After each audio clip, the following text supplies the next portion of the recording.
The August heat shimmered off the dusty streets of Tucson, Arizona in 1878, and Penelope Grayson knew every eye would be on her the moment she stepped out of the general store. She steadied herself against the doorframe, her right leg aching from the long morning of helping Mrs. Henderson sort through fabric shipments, and took a deep breath before descending the 3 wooden steps that led to the boardwalk. Her limp had become more pronounced lately, the old injury from the wagon accident 5 years ago, leaving her with a permanent hitch in her stride that made cruel tongues wag and children point. She clutched her basket tighter and began her walk down Main Street, her boot making an uneven rhythm against the weathered planks. The first whisper reached her ears before she had taken 10 steps. 2 women in their Sunday best, despite it being Thursday, huddled near the millinery shop, their fans fluttering like butterfly wings as they spoke just loud enough for her to hear. Poor thing, still unmarried at 23. What man would want damaged goods? The words stung like alcohol in a fresh wound, but Penelope kept her eyes forward, her chin lifted with practiced dignity. She had learned long ago that showing pain only encouraged more cruelty. A group of ranch hands loitered outside the saloon, their laughter ringing harsh and metallic in the afternoon air. One of them, a burly man with tobacco-stained teeth, called out as she passed, "Hey there, Gimpy, need someone to carry you home?" His companions erupted in guffaws, slapping their thighs and elbowing each other. Penelope felt heat rise to her cheeks, but she refused to quicken her pace. That would only make them laugh harder. Instead, she maintained her steady, limping rhythm, each step a small act of defiance against the mockery that had become as familiar as her own reflection. The accident had stolen more than just her smooth gait. It had taken her parents, crushed beneath the overturned wagon when the horses spooked during a thunderstorm. Penelope had been thrown clear, but her leg had been trapped under a wheel long enough to cause damage that no doctor could fully repair. She had gone from being the belle of Tucson, courted by every eligible bachelor within 50 miles, to being an object of pity and ridicule. The men who had once brought her flowers and recited poetry now looked away when she passed, suddenly fascinated by their boots or the clouds overhead. She lived now in a small room above the general store, earning her keep by helping the elderly Mrs. Henderson with bookkeeping and inventory. It was honest work, and Penelope was grateful for it, but the loneliness pressed down on her like the relentless Arizona sun. She had stopped dreaming of romance, of a husband and children and a home of her own. Those were luxuries for women whose bodies worked the way they should, whose legs carried them gracefully through life, instead of lurching and dragging. A child's voice piped up from across the street. "Mama, why does that lady walk funny?" The mother shushed her daughter, but not before shooting Penelope a look that mixed embarrassment with something darker, something that suggested she thought Penelope should have the decency to stay indoors rather than inflict her damaged self on decent folk. Penelope swallowed hard and focused on the familiar landmarks ahead. Just 3 more blocks to the boarding house where she lived. 3 more blocks of running the gauntlet. She was passing the telegraph office when she heard the hoofbeats. A rider was coming up Main Street at an easy lope, the horse's shoes clicking against the hard-packed dirt. Penelope barely glanced up, too focused on navigating around a broken board in the walkway that always threatened to catch her bad foot. But then the horse stopped, right beside her, and a shadow fell across her path.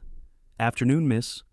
The voice was deep and warm, with a drawl that spoke of Texas or maybe Oklahoma. Penelope looked up, shading her eyes against the sun, and found herself staring at a man astride a beautiful chestnut mare.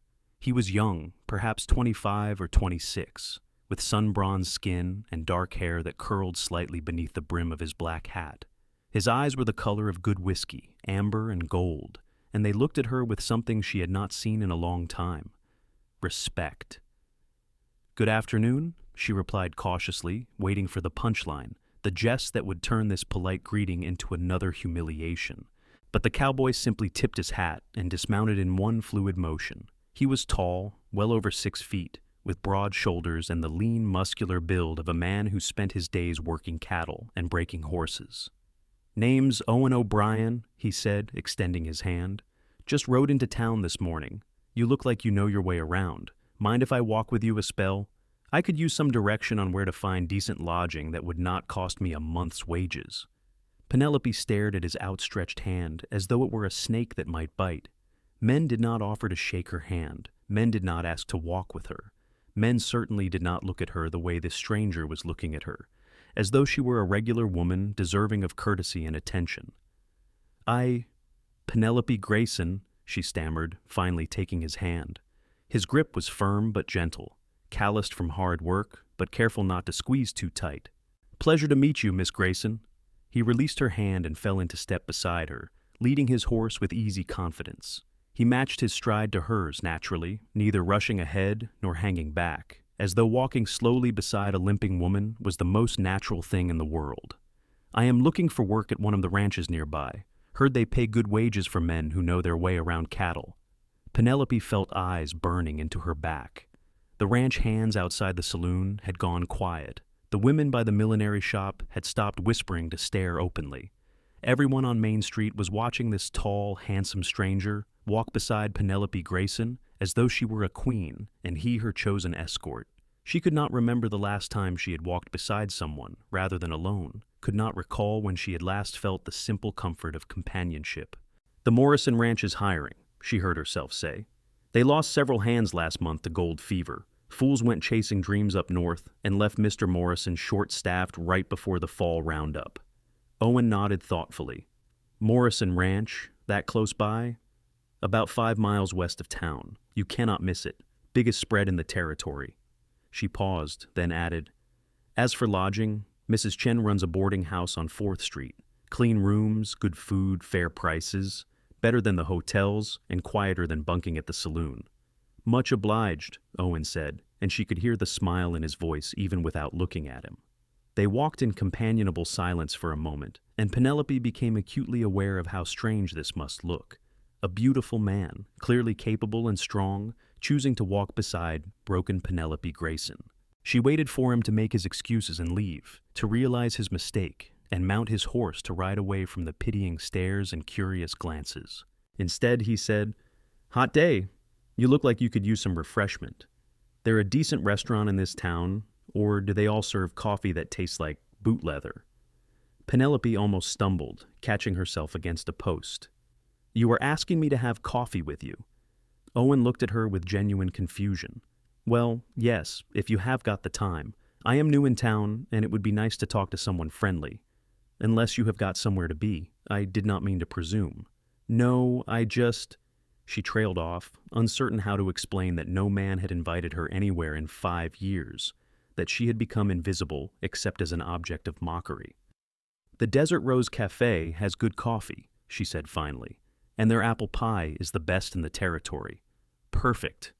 Owen gestured toward a building halfway down the block, where a painted sign showed a rose blooming improbably in the sand. "After you, Miss Grayson."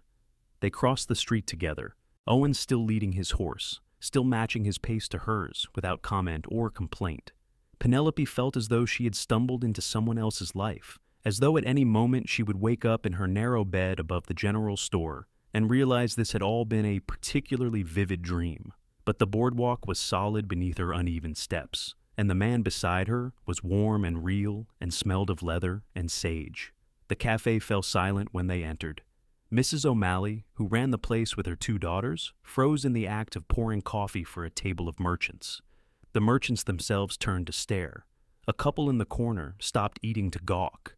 Penelope felt her courage wavering, felt the old instinct to flee and hide, but Owen's hand was suddenly at her elbow, gentle and steadying, guiding her toward a table by the window. He pulled out her chair as though she were a fine lady, waiting until she was seated before taking his own seat across from her. "This is nice," he said, glancing around the simple interior with its checkered tablecloths and whitewashed walls. "Got character." Mrs. O'Malley approached with visible uncertainty, her eyes darting between Penelope and this stranger. "Coffee?" she asked, her Irish accent still thick despite 20 years in Arizona. "2 coffees, please," Owen said with a warm smile. "And my friend here says your apple pie is legendary. We will take 2 slices of that as well." "Coming right up," Mrs. O'Malley said faintly, and hurried back to the kitchen, where Penelope could hear her whispering urgently to her daughters. Owen did not seem to notice anything unusual. He removed his hat and set it on the chair beside him, then leaned back with a satisfied sigh. "Long ride from Texas," he explained. "Been on the trail for near about 2 weeks. Good to finally sit in a real chair and look forward to pie that I did not burn over a campfire." You came from Texas? Penelope asked, grateful for a topic that did not involve her leg or his inexplicable kindness. Born and raised outside of San Antonio. Worked my father's ranch until he passed last year. My brothers inherited the land, being older, so I figured it was time to make my own way. He accepted the coffee, Mrs. O'Malley brought with a nod of thanks. Heard Arizona was beautiful, and they were not wrong. Saw some country on the way here that took my breath clean away. Penelope sipped her coffee, which was strong and hot and exactly what she needed. It can be beautiful, she agreed, but it is harsh too. Unforgiving. People who come here expecting easy living usually leave disappointed. I am not afraid of hard work, Owen said, and I figure any place that can grow roses in the desert has got to have some magic to it. She found herself smiling despite her confusion and uncertainty. The roses are not easy. They take constant care, constant water. Mrs. Chen has been growing them for 10 years, and she says every bloom is a victory against the desert trying to reclaim everything. Some victories are worth fighting for, Owen said, and something in his tone made her look up sharply. He was watching her with those whiskey-colored eyes, and she had the unsettling feeling that he was not just talking about flowers. The pie arrived, and for a while they ate in comfortable silence. Penelope tried to remember the last time she had shared a meal with someone, had sat across from another person and enjoyed food and company. Mrs. Henderson sometimes invited her to Sunday dinner, but those meals were marked by the older woman's well-meaning pity and constant attempts to find Penelope some useful trade that did not require much walking. This was different. Owen talked easily about his journey, about the towns he had passed through and the people he had met, and he asked her questions about Tucson with genuine interest. "You have lived here all your life?" he asked, finishing his pie with evident satisfaction.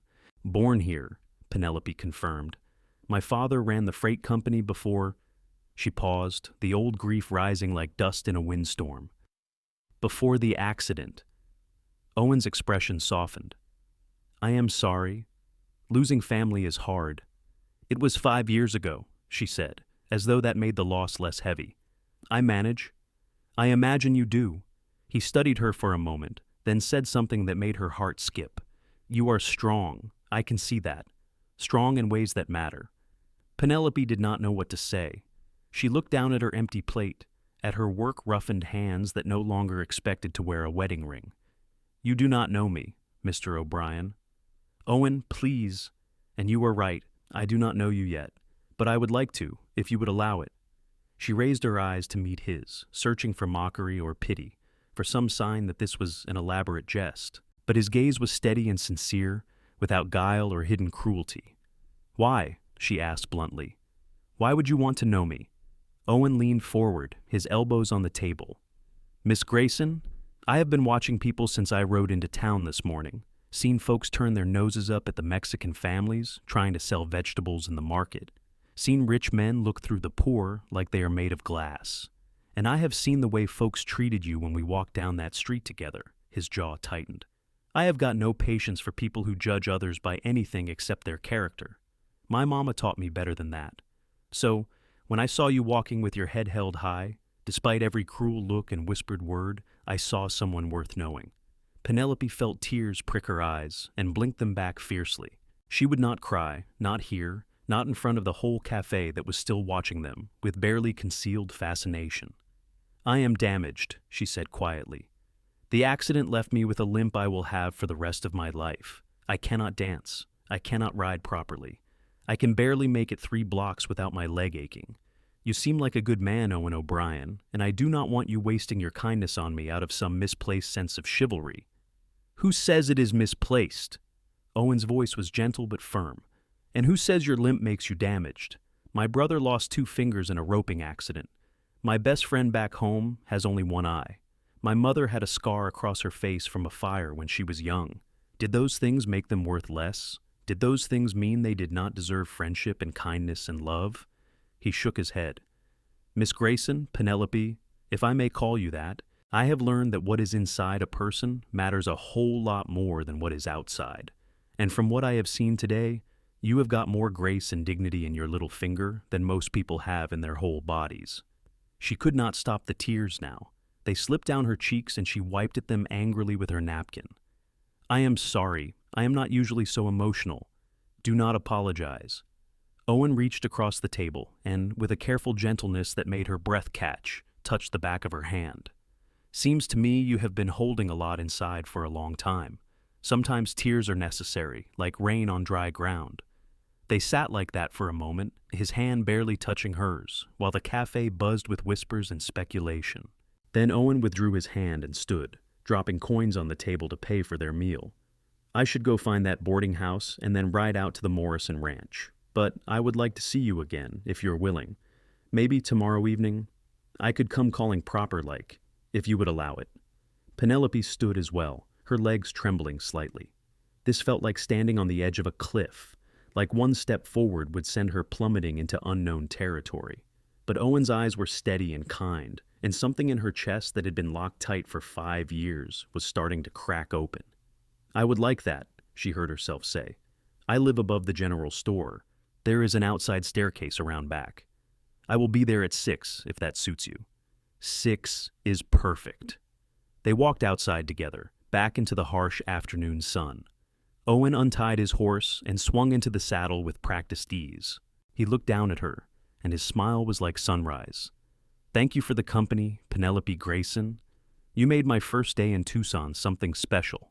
Before she could respond, he touched the brim of his hat in farewell and rode away, the chestnut mare kicking up small clouds of dust. Penelope stood on the boardwalk, watching until he disappeared around the corner, very aware that at least a dozen people were watching her, with expressions ranging from shock to disapproval to something that might have been envy. She turned and began the walk back to the general store, and for the first time in 5 years, the whispers and stares did not touch her. Her legs still ached, her limp was still pronounced, but something fundamental had shifted in the space of one afternoon, and Penelope felt lighter than she had since before the wagon overturned and crushed her old life beneath its wheels. Mrs. Henderson was waiting when she climbed the stairs to her room. The elderly woman stood in the narrow hallway, arms crossed, eyes bright with curiosity. Penelope Grayson, do not think I have not heard about you taking coffee with that handsome stranger. Mrs. O'Malley sent her daughter running over to tell me the moment you left the cafe. Who is he? Where did he come from? What does he want? Penelope could not help but laugh at the rapid-fire questions. His name is Owen O'Brien, he is from Texas, and he wants to take me to dinner tomorrow evening. Mrs. Henderson's stern expression melted into delight. Well, it is about time some man in this town showed some sense. You go to dinner with that cowboy Penelope, and you wear your blue dress, the one that brings out your eyes. Mrs. Henderson, you are getting ahead of yourself. It is just one dinner. One dinner is how every great romance starts, the older woman said firmly. Now go rest that leg. You have been on your feet all day, and tomorrow you will want to look your best. Penelope retreated to her small room, which held a narrow bed, a dresser, a washstand, and little else. She sank onto the bed and removed her boot, massaging her aching right leg. The bone had healed crooked, and the muscles had never quite regained their full strength. Some days were worse than others. Today had been long, but the ache seemed almost bearable when she thought about Owen's smile, about the way he had walked beside her without hesitation. She allowed herself, just for a moment, to hope. The next day crawled by with excruciating slowness. Penelope helped Mrs. Henderson with inventory, counting tins of peaches and bags of flour, recording everything in the neat ledgers that she maintained. But her mind kept wandering to the evening ahead, to Owen O'Brien and his whiskey eyes and his gentle voice. She caught herself daydreaming like a schoolgirl and scolded herself for foolishness. One walk, one cup of coffee, and she was already spinning fantasies. She needed to be more careful, more guarded. Men like Owen did not fall for women like her. But when 6 o'clock arrived and a knock sounded on her door, she opened it to find Owen standing there in clean clothes, his hair still damp from washing, holding a small bouquet of wildflowers that he must have picked along the road. "Evening, Penelope," he said. "You look beautiful." She did not feel beautiful in her carefully mended blue dress, with her hair pinned up as best she could manage without a maid's help. But the way Owen looked at her made her feel as though she were draped in silk and diamonds. "Thank you," she managed, "and thank you for the flowers. They are lovely." "Not half as lovely as you," he said, and the compliment was so earnest that she could not even tease him about being forward. He offered her his arm, and she took it, letting him support some of her weight as they navigated the stairs. His strength was evident in the easy way he steadied her, but he never made her feel weak or helpless. He made her feel protected. They walked through town together as the sun began its descent toward the horizon, painting the desert in shades of gold and crimson. Owen talked about his visit to the Morrison Ranch, how he had been hired on the spot when he demonstrated his skill with a rope. "Start Monday," he said with satisfaction. "Good wages, and they are providing bunk space for the single hands. Though I think I prefer Mrs. Chen's place. Her cooking beats ranch food by a country mile." "She is an excellent cook," Penelope agreed. "Her dumplings are legendary." They ate dinner at a small restaurant on the edge of town, a place run by a Mexican family that served food spiced with chilies and cumin. Owen ate with evident enjoyment, complimenting the cook so effusively that the proprietor's wife blushed and insisted on bringing them extra tortillas. Penelope found herself relaxing, found herself laughing at Owen's stories about learning to break horses as a boy, about being thrown so many times he claimed he spent more time in the dirt than in the saddle. "My brothers used to call me Dust Devil," he said, grinning. "Said I raised more dust getting thrown than a real devil could manage in a week." "But you learned," Penelope said. "Eventually. Took a lot of bruises and a fair amount of stubbornness. My mama used to say I was too hard-headed to know when to quit." His expression grew wistful. "She passed 3 years ago. Fever took her in the winter. My father never recovered from losing her. He followed her to the grave within a year." "I am sorry," Penelope said softly, understanding the particular grief of losing both parents. "It leaves a hole that never quite fills." "No, it does not," Owen agreed. "But we learn to live with it. We honor them by living well, by being the people they taught us to be." They talked as the light faded and lanterns were lit throughout the restaurant. Owen told her about Texas, about the rolling hills and the cattle drives, about nights spent under stars so bright they seemed close enough to touch.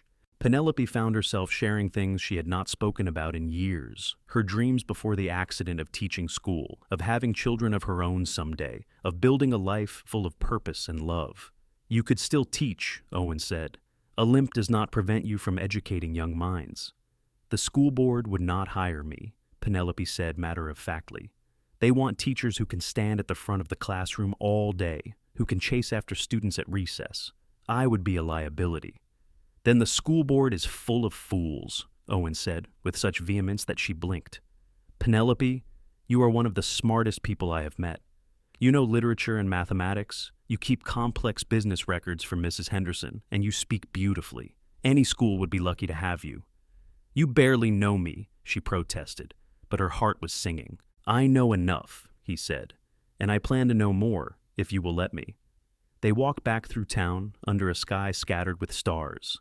The evening had brought cooler temperatures, a relief after the brutal heat of the day. Owen walked close beside her, and when they reached her stairs, he helped her up them with careful attentiveness. At her door he paused, his hat in his hands. "I would like to court you properly," he said. "If that is agreeable to you.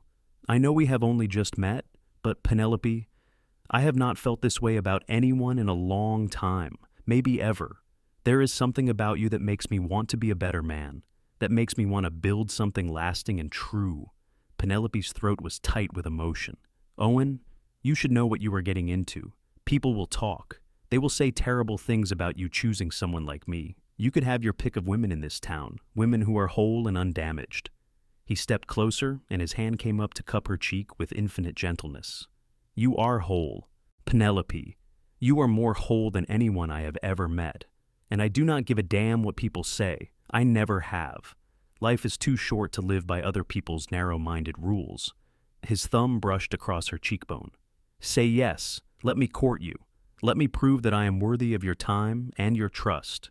She closed her eyes, leaning into his touch, letting herself feel the warmth and strength of him. When she opened them again, she saw nothing but sincerity in his face. "Yes," she whispered. "Yes, I would like that very much." His smile was radiant. "You have made me the happiest man in Arizona," he said.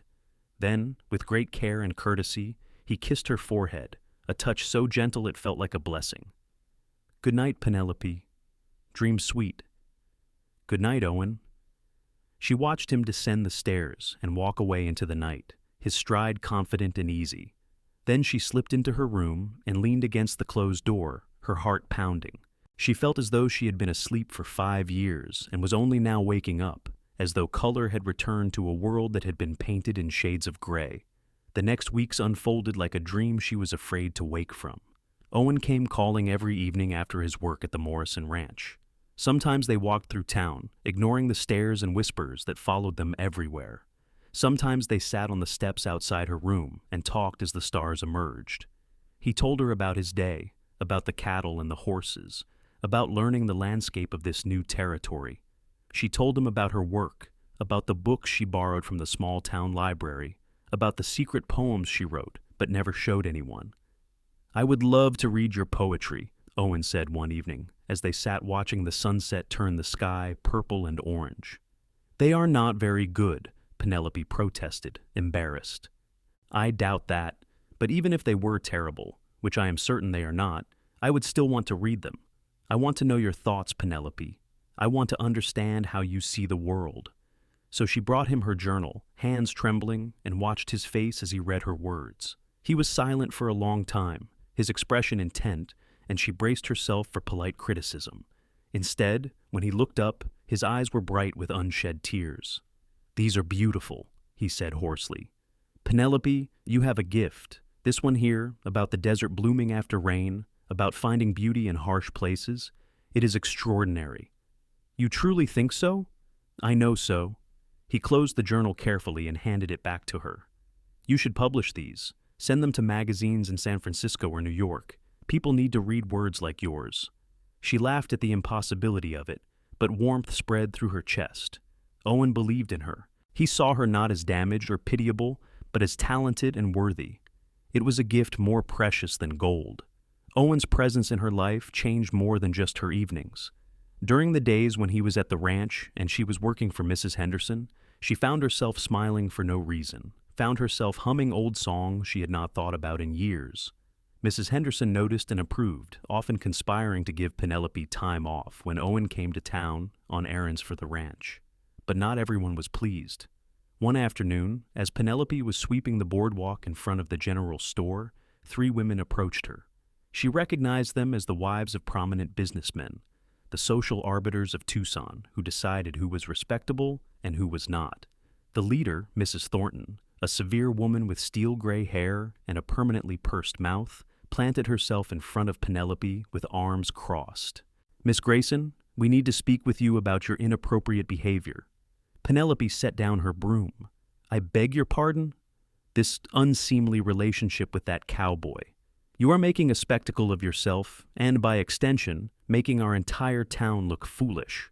A woman in your position should know better than to encourage the attentions of a man so far above her station." Anger, white-hot and cleansing, flooded through Penelope. "I am not aware that I am in any position, Mrs. Thornton, nor that Owen is above my station. We are both working people trying to make honest livings." "He is a whole, healthy man with prospects," Mrs. Thornton snapped. "You are a crippled spinster living on charity. It is unnatural for him to pursue you, and you should have the decency to release him from whatever spell you have cast." "Spell?" Penelope repeated incredulously. One of the other women, Mrs. Drake, leaned forward with false sympathy. "Dear, we are only thinking of your welfare. When he realizes his mistake, and he will, you will be left heartbroken and humiliated. It would be kinder to everyone if you ended this now." "The only humiliation I see," Penelope said coldly, "is 3 grown women with nothing better to do than meddle in other people's affairs. Owen and I are both adults, and our relationship is none of your concern." Mrs. Thornton's face flushed an ugly red. "We are trying to help you, you ungrateful girl. When this ends badly, and mark my words it will, do not come crying to us." "I would sooner cry to a rattlesnake," Penelope shot back. "Now, if you will excuse me, I have work to do." She turned her back on them and picked up her broom, trembling with anger, but also with satisfaction. She had stood up for herself, had refused to let their poison touch her. When she glanced back, the women were retreating in a huff, their skirts swishing with indignation. Mrs. Henderson, who had been watching from the doorway, gave Penelope a firm nod of approval. That evening, when Owen arrived for their usual walk, Penelope told him about the confrontation. She watched his face carefully, wondering if the weight of social disapproval would begin to wear on him. But Owen's expression only hardened with determination. "Let them talk," he said. "Penelope, I have dealt with small-minded people my whole life. People who thought my family was not good enough because we did not own enough land, or who looked down on my mother because of her scar. I learned early that you cannot live your life trying to please folks who have already decided to dislike you. The only opinions that matter are yours and mine. It does not bother you, the gossip. The only thing that bothers me is that it bothers you." He took her hands in his grip warm and strong. "I am not going anywhere, Penelope. Not unless you tell me to go. I am staying right here, walking beside you, standing with you, for as long as you will have me." She felt tears prick her eyes, but they were good tears, tears of relief and joy. "I will have you for a long time, Owen O'Brien." "Good." He pulled her close, wrapping his arms around her in an embrace that felt like coming home. "Because I am falling in love with you, Penelope Grayson. I think I have been falling since the moment I saw you walking down that street with your head held high." She pulled back to look at him, searching his face. "Truly? Truly." His hand came up to cradle her cheek. "I love your strength, your intelligence, your kindness. I love the way you see beauty in small things, the way you refuse to let cruelty break you. I love your poetry and your laugh and the way you bite your lip when you are thinking hard about something. I love every single part of you, Penelope, including the parts you think are broken."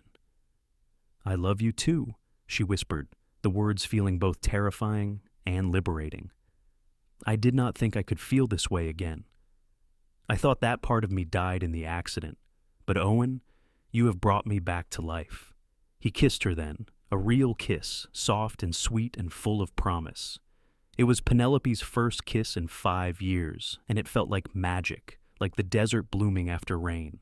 When they finally pulled apart, both breathing hard, Owen rested his forehead against hers. "Marry me," he said. "I know it is fast. I know people will say I am rushing you, but Penelope, when you know something is right, why wait? Marry me and let me spend the rest of my life proving that I am worthy of you." "Yes," she said without hesitation, joy bubbling up inside her like a spring in the desert. "Yes, Owen, I will marry you." They held each other as the stars appeared overhead, as the cool night air wrapped around them, as the desert sang its evening song of crickets and distant coyotes. Penelope had thought her life was over at 18, when the wagon crushed her leg and killed her parents. She had thought she would live out her days alone, unloved, a cautionary tale about tragedy and damaged goods. But here she was, at 23, engaged to a man who saw her as she truly was, who loved her not in spite of her limp, but as a complete person whose physical body was only one small part of who she was. The announcement of their engagement sent shockwaves through Tucson. Some people were genuinely happy for them. Mrs. Henderson cried tears of joy and insisted on making Penelope's wedding dress herself. Mrs. Chen gave them a beautiful set of embroidered linens. The proprietor of the Mexican restaurant where they had eaten their first dinner offered to cater the wedding celebration, but others reacted with scorn and disbelief.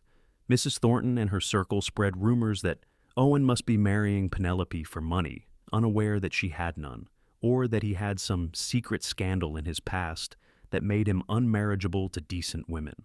Owen ignored it all with magnificent indifference. He worked hard at the Morrison Ranch, earning the respect of his fellow cowboys and his employer. Mr. Morrison, a gruff but fair man, heard about the engagement and gave Owen a raise, saying that any man who chose character over superficial appearances was someone he wanted working for him. Owen used the extra money to rent a small house on the edge of town, a simple 2-room adobe structure that needed work but had good bones and a view of the mountains. "It is not much," he said, showing it to Penelope, "but I will fix it up. Add a proper kitchen, maybe a second bedroom eventually. Make it a real home for us." "It is perfect," Penelope said, walking through the dusty rooms and seeing not what it was, but what it could become. "We can plant flowers out front, make curtains for the windows. Owen, it is ours." They were married on a cool October morning, 8 weeks after Owen first rode into Tucson. The ceremony was held at the small church at the edge of town, officiated by Father Martinez, who had known Penelope since she was a child. Mrs. Henderson stood as witness, crying openly throughout the entire service. Owen had invited his fellow ranch hands, and they filled several pews, dressed in their Sunday best. Mrs. Chen came with her family, and the Mexican restaurant owners brought their children. It was not a large gathering, but it was full of genuine warmth and affection. Penelope wore the dress Mrs. Henderson had sewn with painstaking care, a simple white gown that fit her perfectly. She had woven wildflowers into her hair, the same kind Owen had brought her on their first date. When she walked down the aisle, leaning on Mrs. Henderson's arm because the church floor was uneven, she saw only Owen standing at the altar, his eyes shining with love and pride. They exchanged vows in voices that shook with emotion. Owen promised to love her, honor her, and walk beside her all the days of his life. Penelope promised to be his partner, his helpmate, and his companion through whatever trials and joys awaited them. When Father Martinez pronounced them husband and wife, Owen kissed her with such tenderness that several people in the congregation sighed audibly. The celebration afterward was held in the yard behind the church, with tables laden with food and musicians playing cheerful songs. Owen danced with his bride despite the fact that Penelope could not move with grace or speed. He simply held her close and swayed slowly, uncaring that others could dance circles around them. What mattered was that they were together, that they were starting their life as husband and wife. As the sun began to set, painting the desert in shades of rose and gold, Owen swept Penelope into his arms and carried her to the wagon that would take them home. She laughed, protesting that she could walk, but he shook his head. "Today you do not walk anywhere. Today I carry you, because you are my bride, and I want the whole world to see how proud I am." He set her gently in the wagon and climbed up beside her, taking the reins. As they drove through town toward their new home, people stopped to stare. Some waved and called congratulations. Others watched in stony silence. But Owen and Penelope paid them no mind. They were too busy planning their future, talking about the garden they would plant, and the furniture they would build, and the life they would create together. Their wedding night was tender and sweet, filled with gentle discoveries and whispered words of love. Owen was patient and careful, making sure Penelope felt cherished and safe. Afterward, as they lay tangled together in the narrow bed that was now theirs, he traced idle patterns on her shoulder and said, "I am the luckiest man alive." "I am the lucky one," Penelope countered, pressing a kiss to his chest. "We are both lucky," he decided. "Lucky that I happened to ride into Tucson on the exact day you were walking down Main Street. Lucky that I had the sense to see what a treasure you are. Lucky that you gave me a chance." "I think it was more than luck," Penelope said softly. "I think it was meant to be." "Meant to be," Owen repeated and pulled her closer. "I like that. We were meant to find each other, meant to build this life together." They fell asleep in each other's arms, and Penelope dreamed of roses blooming in the desert, of water flowing through dry riverbeds, of broken things made whole. The first months of their marriage were a time of adjustment and joy. Owen worked long hours at the Morrison Ranch, often leaving before dawn and returning after dark during the busy fall roundup. Penelope continued helping Mrs. Henderson at the general store, though she now split her time between the store and fixing up their house. She sewed curtains from Fabric Misses. Henderson sold her at cost. She scrubbed floors and whitewashed walls. She planted a small garden in the front yard, coaxing vegetables and flowers from the stubborn soil. In the evenings, when Owen came home dusty and tired, she would have dinner waiting. They would eat together, talking about their days, making plans for the future. Owen proved to be handy with tools, repairing the sagging roof and building shelves and a proper table. Slowly, the little adobe house transformed from a neglected shell into a cozy home. Their neighbors, an elderly couple named the Rodriguezes, welcomed them warmly. Mr. Rodriguez was a retired vaquero who had worked cattle all his life, and he and Owen bonded over shared knowledge of horses and roping. Mrs. Rodriguez, a tiny woman with a quick smile, brought Penelope cuttings from her garden and taught her which plants would thrive in the Arizona heat. "Your husband is a good man, Mrs." Rodriguez said one afternoon as she and Penelope worked in the garden together. "My granddaughter, she limps too, from birth. Her mother worries she will never find a husband, that men will only see the limp. But I tell her about you and Owen. I tell her that the right man will see beyond such things." "Tell her not to settle," Penelope said firmly. "Tell her to wait for someone who makes her feel valued and loved exactly as she is." "Wise words," Mrs. Rodriguez said, patting Penelope's hand. "You have learned them the hard way, I think." Yes, Penelope agreed, but the hard lessons are often the most important. As autumn turned to winter, Penelope began to notice changes in her body. She tired more easily, felt queasy in the mornings, and her monthly courses stopped. She recognized the signs, having helped deliver enough babies in her younger years to understand what was happening. She was pregnant. The realization filled her with a complex tangle of emotions, joy, and fear mixed together. She wanted a child, wanted to build a family with Owen, but pregnancy and childbirth were dangerous in the best of circumstances, and she worried that her damaged leg would somehow complicate things. She waited until she was certain before telling Owen.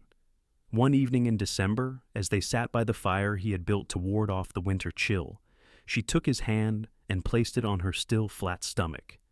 "Owen, we are going to have a baby." He stared at her for a moment, processing her words. Then his face broke into a smile so wide and joyful, it was like watching the sun rise. "A baby? Penelope? Truly?" "Truly. I think I'm about 3 months along. The baby should come in early summer." Owen let out a whoop of joy and pulled her into his arms, kissing her face, her hair, her hands. "We are going to be parents. Penelope, you have just made me the happiest man who ever lived. A baby. Our baby." His joy was infectious, and Penelope felt her fears recede in the face of his unrestrained happiness. "Are you ready to be a father?" "I do not know if anyone is ever truly ready," Owen said, "but I will do my best. I will love this child the way my parents loved me, with everything I have, and I will love you through every moment of this journey." He was true to his word. As Penelope's pregnancy progressed, Owen became even more attentive and protective. He insisted she stop working at the general store, concerned about her being on her feet too much. When Mrs. Henderson protested that Penelope was perfectly capable of continuing, Owen gently but firmly held his ground. "I know my wife is capable of anything she sets her mind to," he said, "but she is carrying our child, and I want her to rest as much as possible. I will take on extra hours at the ranch to make up for the lost income." Mrs. Henderson, seeing the love and concern in his eyes, relented. "You are a good husband, Owen O'Brien. Penelope is lucky to have you." "I am the lucky one," Owen said, as he always did. The pregnancy was not easy. Penelope's damaged leg ached worse than ever under the extra weight, and there were days when she could barely walk. But Owen was always there, helping her, supporting her, never complaining about the extra burden. He rubbed her swollen feet in the evenings. He brought her meals when she was too tired to cook. He read to her from books borrowed from the library, stories and poetry that made her laugh or cry or think. Spring came with its wild flowers and warmer temperatures.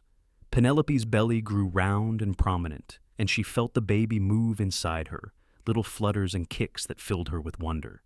She and Owen spent hours talking to the baby, telling it about the world it would soon enter, about the family that waited to love it. "Do you hope for a boy or a girl?" Penelope asked one evening as they sat on their small porch watching the sunset. "I do not care," Owen said honestly. "As long as the baby is healthy and you are safe, I will be happy. Though," he added with a grin, "a boy would be good for teaching to rope and ride, and a girl would be wonderful for spoiling and protecting. So either way, I win." "You are going to be such a soft touch as a father," Penelope teased. "Probably," he agreed cheerfully, "but I figure there are worse things than a child who knows it is loved." In early June, as the heat began to build towards summer's intensity, Penelope's labor began. It started in the middle of the night with pains that woke her from sleep. She touched Owen's shoulder, and he was instantly awake, alert. "It is time," she said. He moved with calm efficiency, lighting lanterns and helping her into a clean nightgown. Then he ran to fetch Mrs. Rodriguez, who had agreed to serve as midwife, having delivered dozens of babies over her long life. Within an hour, their small house was filled with activity. Mrs. Rodriguez took charge with gentle authority, instructing Owen to boil water and gather clean cloths while she examined Penelope. The labor was long and difficult. Penelope's damaged leg cramped and spasmed, making it hard to find a comfortable position. The pain was worse than anything she had ever experienced, wave after wave that seemed endless. But Owen never left her side. He held her hand, wiped her face with cool cloths, whispered encouragement when she was certain she could not continue. "You are the strongest woman I know," he said during a particularly difficult contraction. "You can do this, Penelope. I am right here with you. I am not going anywhere." His steady presence was an anchor in the storm of pain. Penelope focused on his voice, on his warm hand holding hers, on his unwavering belief in her strength. Hours passed in a blur of pain and effort. Mrs. Rodriguez remained calm and encouraging, guiding Penelope through each stage of labor. Finally, as dawn light began to filter through the windows, Mrs. Rodriguez said, "The baby is coming. One more push, Penelope. Give me one more big push." Penelope gathered every ounce of strength she had left and pushed with all her might. She felt a sensation of release, and then, miraculously, a baby's cry filled the room, strong and healthy and beautiful, the sound of new life. "A son," Mrs. Rodriguez announced, wrapping the baby in clean cloths. "You have a son." She placed the baby in Penelope's arms, and Penelope looked down at the tiny, perfect face of her child. He had Owen's dark hair and was already waving his little fists with indignation at being thrust into the world. Penelope felt tears stream down her face, tears of exhaustion and relief and overwhelming love. Owen leaned over them both, his own eyes wet. "He is perfect," he breathed. "Penelope, he is absolutely perfect. Thank you. Thank you for this gift." They named him Oliver, after Owen's father. Oliver James O'Brien came into the world with strong lungs and a healthy appetite, and he quickly became the center of his parents' universe. Owen proved to be every bit as devoted a father as Penelope had known he would be. He woke in the night to help with feedings, changing diapers with only minimal complaining about the smell. He walked Oliver around the house when the baby was fussy, singing old songs his own mother had taught him. He looked at his son with such awe and tenderness that it made Penelope fall in love with him all over again. The first year of Oliver's life was exhausting and wonderful. Penelope discovered that motherhood, while challenging, was also deeply fulfilling. She loved watching Oliver grow and change, loved his first smile and his first laugh, loved the way he would reach for her when he was tired or scared. Her damaged leg made some aspects of childcare more difficult, but she and Owen worked as a team, dividing tasks and supporting each other. When Oliver was 6 months old, able to sit up and grab at everything within reach, Owen came home from the ranch with exciting news. "Mr. Morrison is expanding his operations," he said. "He is looking for a foreman to manage the northern grazing lands. He offered me the position." "Owen, that is wonderful," Penelope exclaimed. "That is a huge promotion." "It comes with a significant raise," Owen continued, "and use of a larger house on the ranch property. It is a real house, Penelope, with 3 bedrooms and a proper kitchen. There is even a barn and a corral, and Mr. Morrison said I could run some cattle of my own on the side, start building our own herd." "It sounds perfect," Penelope said. "But this house, we have put so much work into it." "We have," Owen agreed. "But it was always meant to be a beginning, not an ending. This new position, it is a chance to build something bigger for our family, for Oliver, and for any other children we might have." They moved to the ranch house in the fall, when Oliver was 9 months old and trying his best to crawl. The new house was indeed larger and more comfortable, with real glass windows and wood floors. It sat at the base of a small hill, surrounded by cottonwood trees that provided blessed shade. Penelope loved it immediately. She could see herself raising children here, teaching them to read at the big kitchen table, watching them play in the yard. Owen threw himself into his new role with characteristic dedication. He proved to be an excellent foreman, fair but firm with the men under him, knowledgeable about cattle and land management. The northern grazing lands flourished under his care. He also began building his own herd, purchasing a few head of cattle with his savings and carefully breeding them. His dream was to eventually have enough cattle to run his own ranch, to pass something of value on to his children. Life settled into a comfortable rhythm. Penelope became friends with the other ranch families, joining them for community gatherings and helping with the school that had been established for the children of the ranch workers. When she learned that the school needed teachers, she offered her services. The ranch manager, seeing her intelligence and capability, hired her immediately to teach reading and basic arithmetic to the younger children. "What did I tell you?" Owen said when she shared the news. "I knew you would make a wonderful teacher." Teaching filled a need in Penelope she had not realized was there. She loved working with the children, loved seeing their faces light up when they mastered a new skill or understood a difficult concept. The children did not care about her limp. They cared that she was patient and kind, that she made learning interesting, that she believed in them. Some of the children had their own challenges, physical or mental, and Penelope found special joy in helping them succeed despite the obstacles they faced. One of her students was a girl named Rosa, the granddaughter of Mrs. Rodriguez. Rosa had been born with a twisted foot that made walking difficult, and she reminded Penelope painfully of her younger self. Rosa was quiet and withdrawn, expecting mockery and rejection. Penelope took her aside one day after class. "Rosa, I want you to listen to me carefully. Your foot does not define you. You are smart and talented and capable of anything you set your mind to. Do not let anyone ever tell you that you are less because your body is different." Rosa looked up at her with wide, doubtful eyes. "But the other children, they laugh." "I know," Penelope said gently. "People laughed at me too when I was your age, still do sometimes. But Rosa, their laughter says more about them than it does about you. Anyone who judges you for something beyond your control is not worth your time or your tears. You focus on being the best person you can be and trust that the right people will see your true value." Over the following months, Penelope watched Rosa blossom. The girl's confidence grew as she excelled in her studies, as she made friends with other children who looked past her twisted foot to see the wonderful person beneath. It was deeply satisfying to give Rosa what Penelope herself had lacked for so long, the assurance that she was worthwhile, valuable, and loved exactly as she was. 2 years after Oliver's birth, Penelope found herself pregnant again. This pregnancy was easier than the first, perhaps because she knew what to expect, perhaps because her body had adapted. Owen was thrilled at the prospect of another child, though he worried constantly about Penelope's health. "I am fine," she assured him repeatedly. "Women have been having babies since the beginning of time. I am strong, and this time I know what I am doing." Their second son was born on a cool spring morning in 1882. The labor was shorter and less complicated than Oliver's birth, and when Mrs. Rodriguez placed the baby in Penelope's arms, she felt the same overwhelming rush of love she had experienced with her first child. "Another beautiful boy," Owen said, kissing Penelope's forehead. "We are going to need a bigger house." They named him Oscar Thomas O'Brien, after Owen's best friend from his Texas days. Oscar was a calmer baby than Oliver had been, content to observe the world with solemn dark eyes. Oliver, now 2.5, was fascinated by his baby brother, wanting to help with everything from feeding to bathing. Penelope and Owen navigated the chaos of 2 small children with humor and teamwork, stealing moments of quiet intimacy when both boys were finally asleep.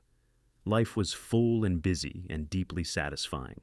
Penelope continued teaching, though she reduced her hours to care for Oscar. Owen's responsibilities at the ranch grew as Mr. Morrison came to rely on him more and more. Their own cattle herd increased steadily, and they began to dream seriously about buying their own land someday, establishing a ranch that would be the O'Brien family legacy. But life, as Penelope had learned, was never entirely smooth. In the summer of 1883, when Oscar was a year old and Oliver nearly 4, drought struck the territory. The rains that usually came in July and August failed to appear. The grass turned brown and brittle. Water sources dried up. Cattle began to die, and ranchers throughout Arizona faced ruin. Mr. Morrison made the difficult decision to sell off part of his herd before they all starved. Owen worked 18-hour days, helping to drive cattle to market, searching out every remaining water source, doing everything possible to save as many animals as they could. He came home each night exhausted and defeated, covered in dust and smelling of desperate dying cattle. Penelope did what she could to support him. She made sure he had good meals and clean clothes. She listened when he needed to talk and gave him space when he needed silence. She kept the boys occupied and happy, shielding them from the adult worries that hung over the ranch like the dust that coated everything.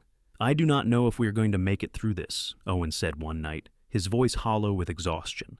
"We have already lost 30% of the herd. If the rains do not come soon, we will lose everything." "We will survive," Penelope said firmly. "We will survive because we have each other, because we are strong, because we do not give up. Our cattle might die, but we will not. We will find a way through this, Owen. We always do." Her faith in him, in them, gave Owen strength to continue. He went back out each day to fight the losing battle against nature, but he did not give in to despair. And then, in late August, clouds began to gather on the horizon. At first, no one dared to hope. Arizona had seen false promises before, clouds that threatened rain but delivered nothing. But these clouds grew darker and thicker. And on a Thursday afternoon, thunder rolled across the desert like the voice of God. The rain came in sheets, soaking the parched earth, filling the dry creek beds, bringing life back to the dying land. It rained for 3 days straight, and when it finally stopped, the desert began to transform. Grass sprouted green and fresh, water holes filled. The surviving cattle began to recover. The ranch had taken serious losses, but it would survive. Owen came home on the 4th day after the rains, soaking wet and grinning like a madman. He swept Penelope into his arms and spun her around, not caring about his muddy boots or her clean floor. "We made it," he said. "We actually made it. Mr. Morrison says the ranch is going to recover, and Penelope, he is giving me a bonus for my work during the drought.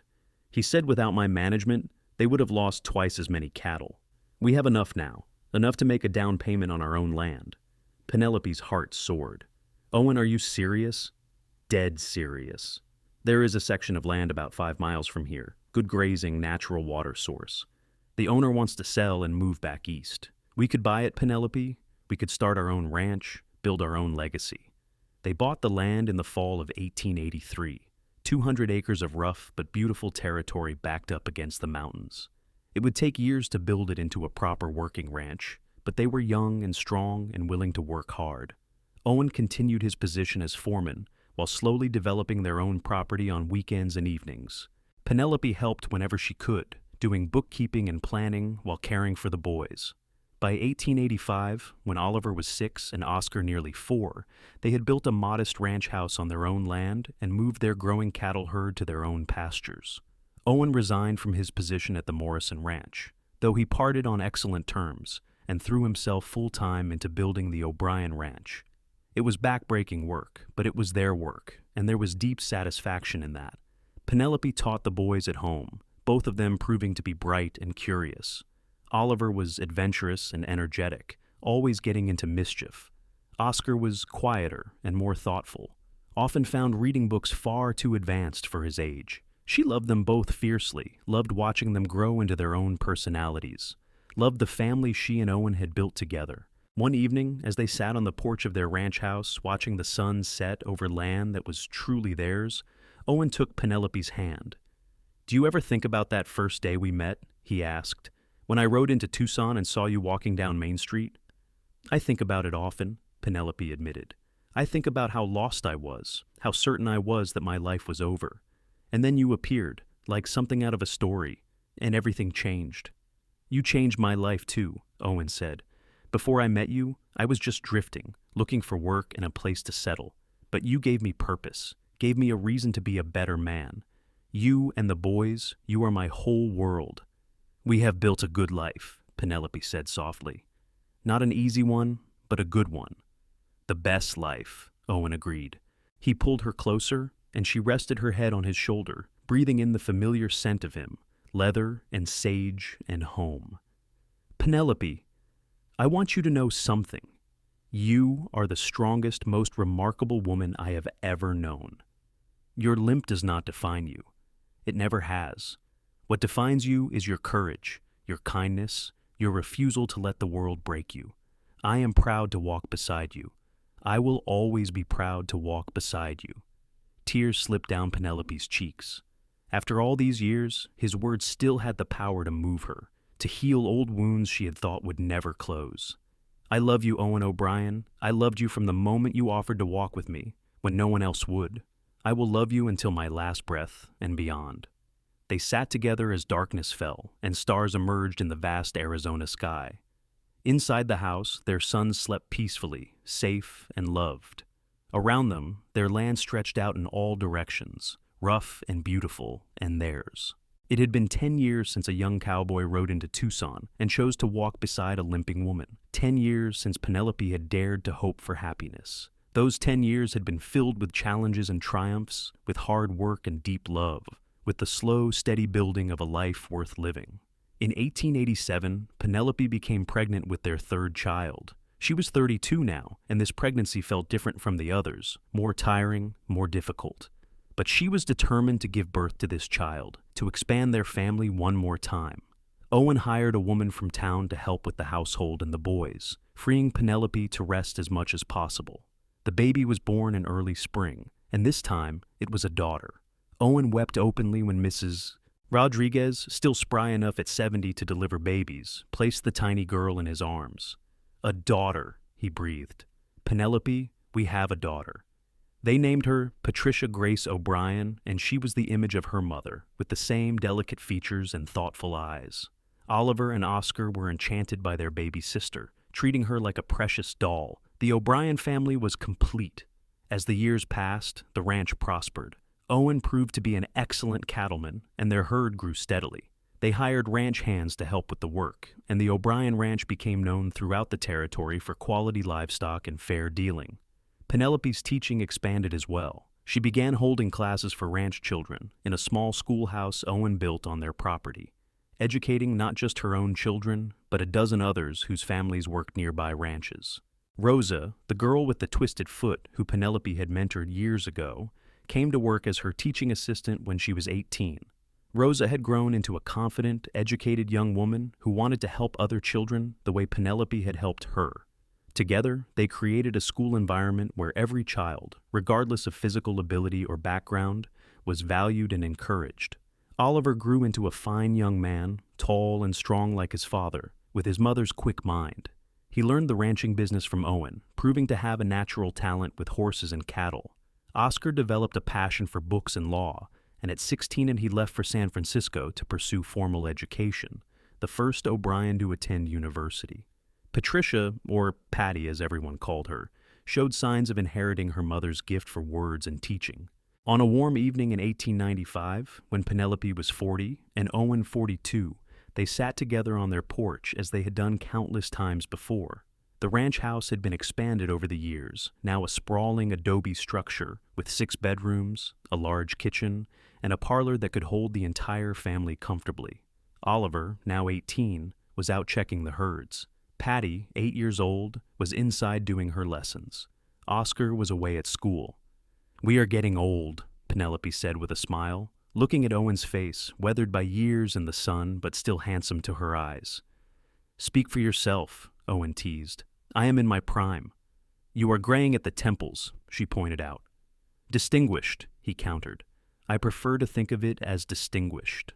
Penelope laughed and took his hand, their fingers interlacing as naturally as breathing. Her legs still ached sometimes, especially in cold weather, and her limp was as pronounced as ever. But it had long since stopped mattering. She had built a full, rich life despite it, had raised children and taught students and managed a ranch alongside the man she loved.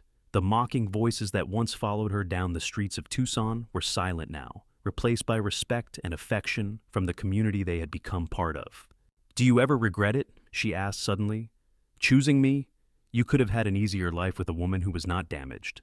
Owen turned to look at her, his amber eyes serious. "Penelope O'Brien, after 17 years of marriage, you are still talking nonsense. I have never, not for 1 second, regretted choosing you. You are not damaged. You never were. You are perfect, exactly as you are. And our life has not been easy, but it has been good. It has been full of love and purpose and meaning. What more could any man want? You have given me everything," Penelope said softly. "A home, a family, a life I never thought I could have. You walked beside me when everyone else turned away. You saw me when I thought I was invisible. Owen, you saved me." "No," Owen said firmly. "You saved yourself. Penelope, you survived tragedy and cruelty with your spirit intact. You held your head high when the world tried to make you bow. I just had the good sense to see what an extraordinary woman you are. If anything, you saved me. You gave me purpose in love and a reason to be the best man I can be." They kissed as the sun set, as they had kissed 1,000 times before, but it still felt new, still felt like the miracle it was. Two people finding each other in a harsh land, choosing to walk together through all of life's challenges, building something lasting and true. In 1898, Oliver married a young woman named Sarah, daughter of a neighboring rancher. The wedding was held at the O'Brien Ranch, a joyous celebration that brought together the entire community. Penelope watched her eldest son pledge his life to his bride and thought back to her own wedding day, to the simple ceremony that had started her journey to this moment. Oscar graduated from university and returned to Tucson to open a law practice, dedicating himself to helping people who could not afford expensive legal representation. He had inherited his mother's sense of justice and her determination to help those society often overlooked. Penelope was fiercely proud of him. Patricia, at 14, announced that she wanted to be a teacher like her mother and a writer as well. She had been writing stories and poems since she was 6, filling journal after journal with her words. Penelope encouraged her daughter's dreams, remembering Owen's encouragement of her own poetry all those years ago. Life moved forward in its steady rhythm. Oliver and Sarah had children, making Penelope and Owen grandparents. The O'Brien Ranch continued to prosper. Penelope's school grew, educating 2 generations of children who went on to build lives throughout Arizona and beyond. Many of her former students wrote to her, telling her how her teaching had shaped their lives, how her example had shown them that obstacles could be overcome with determination and courage. On a spring day in 1903, Penelope sat in her garden, now lush and green through years of careful cultivation, reading a letter from Rosa. Rosa had married and moved to California, where she was teaching at a school for children with physical disabilities. "You showed me that my twisted foot did not have to limit my life," Rosa had written. "Now I am showing other children the same thing. Your legacy continues through every student I teach, every child I help to see their own worth. Thank you, Penelope, for believing in me when no one else did." Penelope folded the letter carefully, tears in her eyes. She had not set out to change the world. She had simply tried to survive her own trials with grace, to build a life despite the obstacles. But in doing so, she had shown others that it was possible. Her example had rippled outward, touching lives she would never know, making the world a little bit kinder, a little bit more understanding. Owen found her there, surrounded by flowers, and sat down beside her. He was 60 now, his hair more silver than dark, his face lined by years of hard work and desert sun. But his eyes were still warm, still looked at her with the same love she had seen on that first day when he had walked beside her with pride. "What are you thinking about?" he asked, taking her hand. "About how far we have come," Penelope said. "About how one moment, one choice, can change everything. If you had not stopped that day in Tucson, if you had not asked to walk with me, my life would have been so different. I would have missed out on the greatest adventure of my life," Owen said. "Penelope, these past 25 years with you have been extraordinary. You have made me a better man, a better father, a better person. I thank God every day that I had the sense to see what an incredible woman you are." "We have built something good together," Penelope said, gesturing to encompass not just the ranch, but their entire life, their family, their legacy. "Something lasting and true." "We have," Owen agreed, "and we are not done yet. We have got years ahead of us, years to watch our grandchildren grow, to expand the ranch, to keep making a difference in the world." He was right. They had many more years together, years filled with the joys and sorrows common to all lives. They celebrated births and mourned deaths. They weathered droughts and rejoiced in good seasons. They watched their children build their own lives and their grandchildren grow up strong and loved.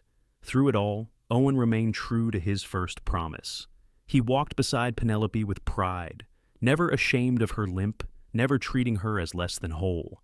And Penelope, who had once believed her life was over, discovered that it was only beginning. She had found love and purpose, had built a family and a legacy, had proven that physical imperfection was no barrier to a life well lived. On a warm evening in 1920, when Penelope was 65 and Owen 67, they sat together on their porch as they had done thousands of times before.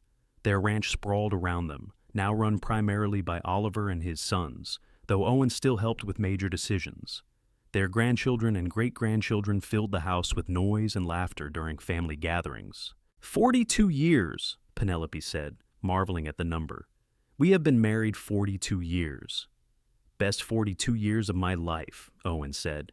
His health was not what it once was, and he moved more slowly now, but his love for her had never dimmed. Mine too, Penelope agreed.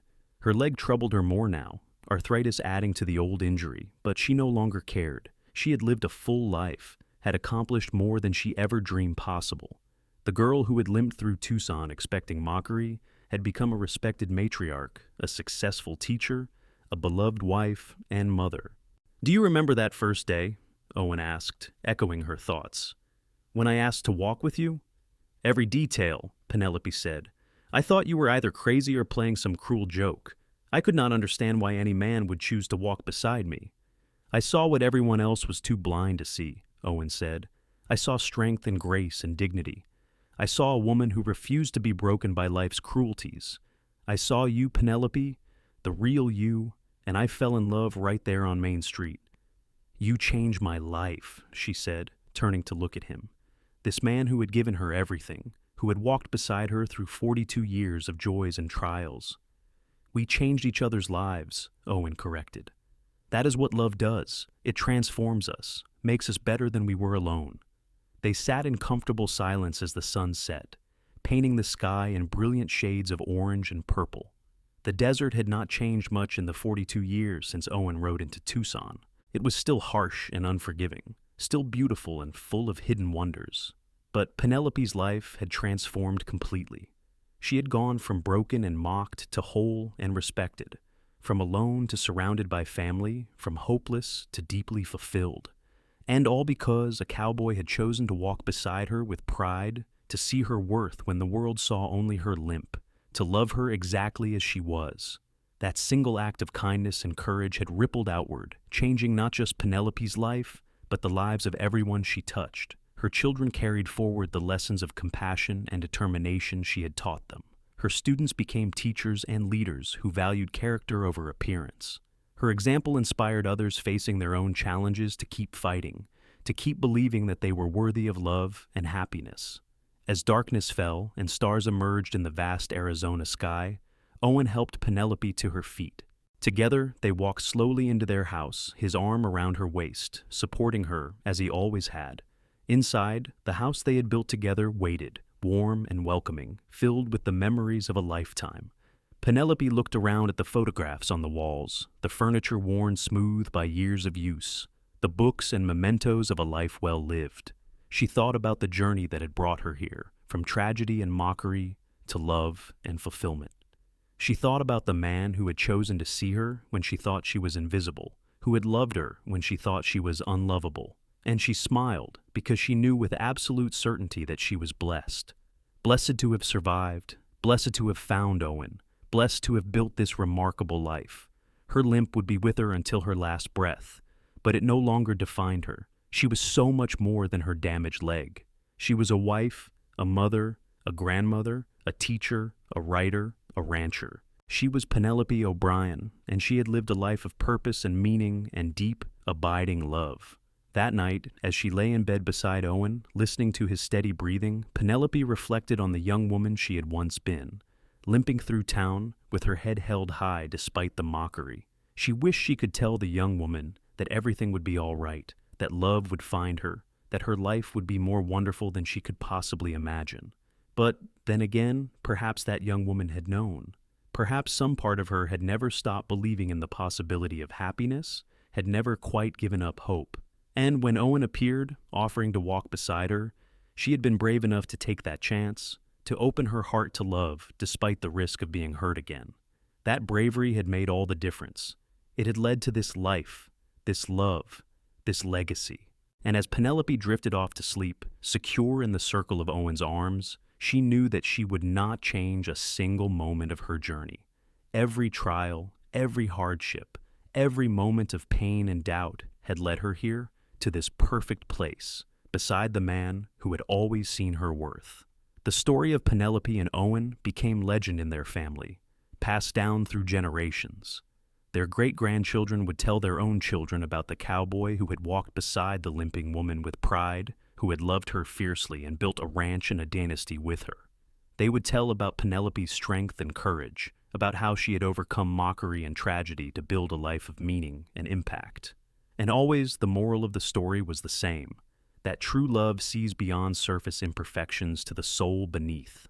That character matters more than physical ability. That one act of kindness can change everything. The O'Brien family grew and prospered, spreading throughout Arizona and beyond, but they never forgot the story of their matriarch and patriarch, the limping woman and the cowboy who had chosen to walk beside her.